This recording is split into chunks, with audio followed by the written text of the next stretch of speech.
Like I said, that's you. Hey, sorry about that. My video, I gotta watch it because the wind out here. Y'all know it's windy out here. But like I said, hey, Grand Rising. Cut it short again.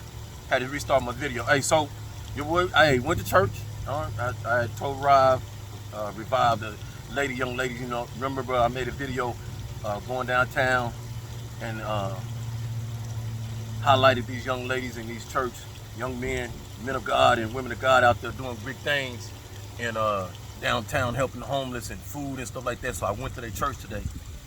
Wasn't able to get to it the last time, so I went. Listen, I got me a good message, y'all. All right, I got me more than a good message. I got me one of the greatest messages. All right, and it's the same type of message that I would get from myself or anybody out in these new days, new age of trying to do things, putting a modern day perspective on how we're teaching and moving with the congregation and those that we, you know, gotta be real, that we, many of us call sheep, but they ain't sheep, man. They just people that walking in a different way, different form, all right? So giving y'all a little bit of that, yeah, you know that, get some of that, settle your heart down. You know how we do. Get your mind in perspective, you know, so we can talk. And all I'm gonna do is just give y'all a little bit, you know, wealth of understanding what I got from the sermon, from the church. Beautiful church. I loved a couple of things. I loved the environment. Felt as if I was in college. That's one of the reasons why I stayed in college where I was at GC, Dreamer College, because they created an environment there, you know, kind of agape type, where that it didn't matter, you know, it's free Methodist, so it didn't really matter what part of the religious spectrum train you came from, just as long as your heart was focused on the Almighty, the Most High. You know what I'm saying? So that's the feel it gave, very comfortable. And then the pastor was sat next to a beautiful lady who tutored me along about the church and stuff and gave me a little wisdom that for the initial person and stuff. That was humbling. Everybody there gave open arms, of course, you know what I'm saying, but more of, you know, not trying to get you to do something or that, but just come in and enjoy our church, all right? So, Revive, thank you for that. Met the pastor, his wife. They celebrated 40 years of marriage, man. That's a very big time honorable accomplishment. And then the son right behind them who gave the beautiful sermon, 20 years on his marriage, you know. So I feel that I'm in a good place there for when I want to get a good sermon, you know, or listen to some good people, because them are folks that gave this walk the walk, you know what I'm saying? Message with day today was impact. So the message was right on time for me, you know what I'm saying? And what I'm going through, and not going through, but how I'm journeying my life. I want to quit saying what I'm going through, because I ain't going through nothing, but everybody else going through life, right? We ain't really going through nothing, we're going through life. That's what we're doing, right? So, the pastor said, it's time, this year, 2023, is impact. What that mean? So, like pretty much what Osama been talking about, right? And some of us spiritual folks, hey, I know, we want to dive in the Bible, Torah, and the Quran, and all our beautiful books that was prescribed to us by beautiful prophets, human beings that came before us. I get it. And we want to read, you know, what they doing and what they done for us and all that stuff. Got it. But it come time now, we're here with that reading about our past and just leaning on that. It ain't working for us, is it? I mean, you can't sit down there and just read that Bible to your son, your daughter today, and they're gonna walk away from there with, oh, I got it. And them days are over. You know what I'm saying? We're in the days now, and it's just the sad reality, that we have allowed ourselves to stick to reading and talking the message and getting our feelings and crying, rather than being influencers of walking in the message.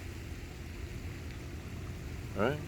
See, Moses, Muhammad, all these great people back then, before they wrote down any of them testimonies, any of they things that they They had to go through, struggle through, and get what they had to do first.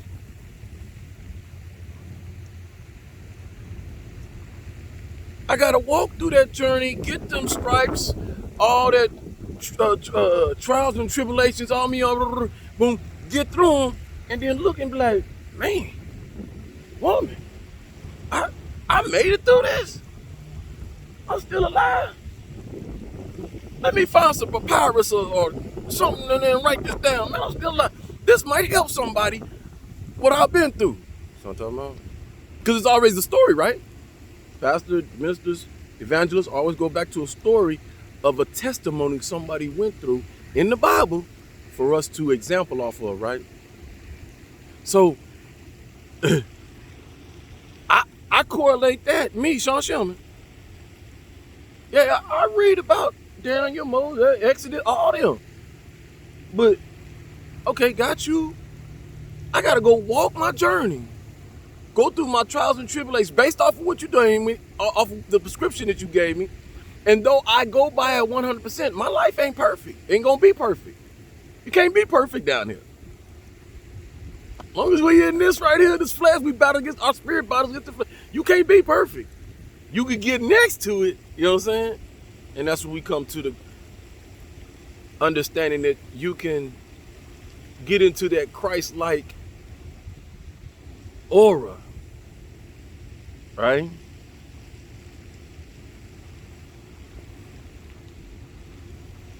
And where I go with this and correlate with it is my philosophy and idealism might have changed based off of what I was traditionally taught. Wait on Jesus.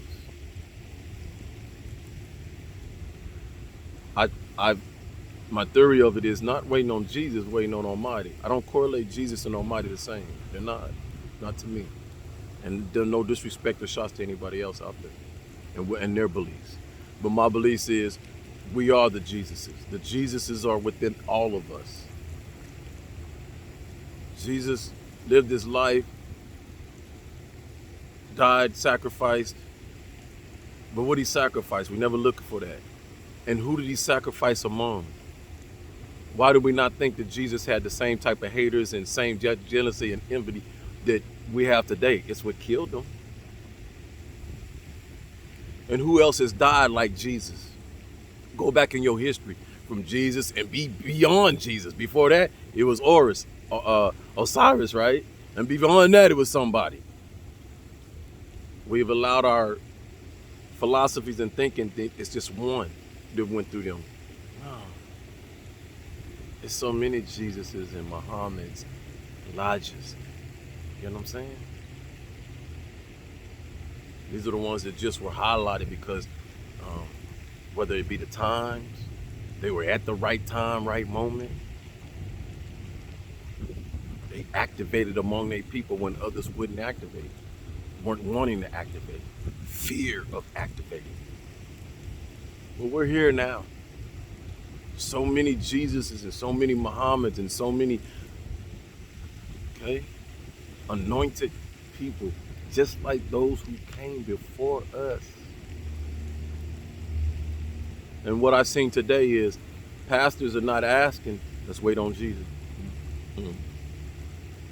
He wasn't asking that. Pastor today was saying, 2023, go you, the person inside you. He didn't say Jesus. I will not put that on him. But what he said was, Jesus is wanting us to put an impact on the world just like Jesus did.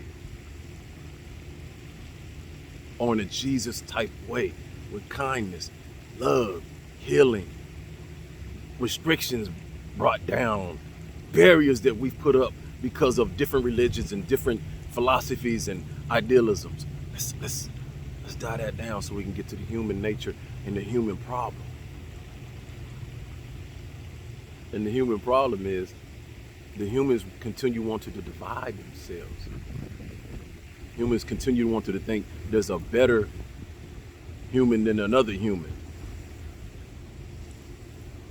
Whether the human was the original one here now, or the human that came 6,000 years ago, it don't matter.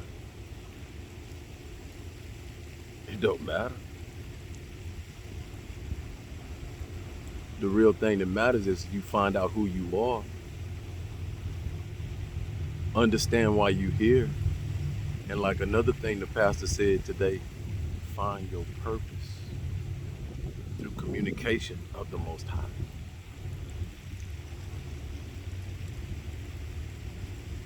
The only difference on how I travel and how I journey is I don't have no middleman to the Most High. I apologize if that runs other people wrong.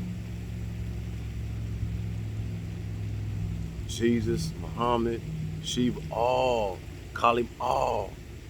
If I say Baset, if I say whoever I say, all of them, same value. Same value.